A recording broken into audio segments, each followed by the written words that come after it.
સમાચારોમાં આગળ વધીશું। અમદાવાદના સારવામાં પાણી મુદ્દે સ્થાનિકોની બવાલ જોવા મળી રહી છે। પ્રદૂષિત પાણી મુદ્દે જનતાએ એએમસીના કર્મચારીઓનો ઉધરો લીધો। અસરફાની ભોગીલાલની ચાલીમાં છેલ્લા 6 મહિનાથી ગંદુ અને દૂષિત પાણી આવી રહ્યું છે। વારંવાર ફરિયાદ છતાં કોઈ કાર્યવાહી ન થતા સ્થાનિકો રોષિત થયા છે અને રોષે ભરાયેલા લોકોએ ધારાસભ્યની ઓફિસ બહાર વિરોધ કર્યો છે। સ્થિતિ કાબુ બહાર જતા પોલીસ બોલાવવાની પણ ફરજ પડી। જો કે ધારાસભ્ય અને કોર્પોરેટરને રજૂઆત છતાં કોઈ કાર્યવાહી ન કરાઈ હોવાનો સ્થાનિકોનો આરોપ છે।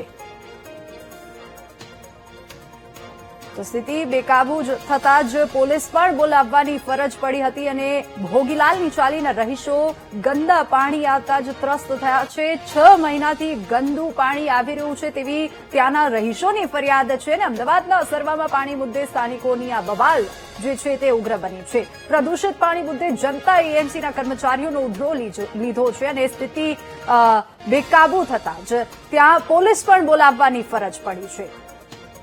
જો કે વારંવાર ફરિયાદ છતાં કોઈ કાર્યવાહી ન થતા સ્થાનિકોમાં રોષ ફેલાયો છે।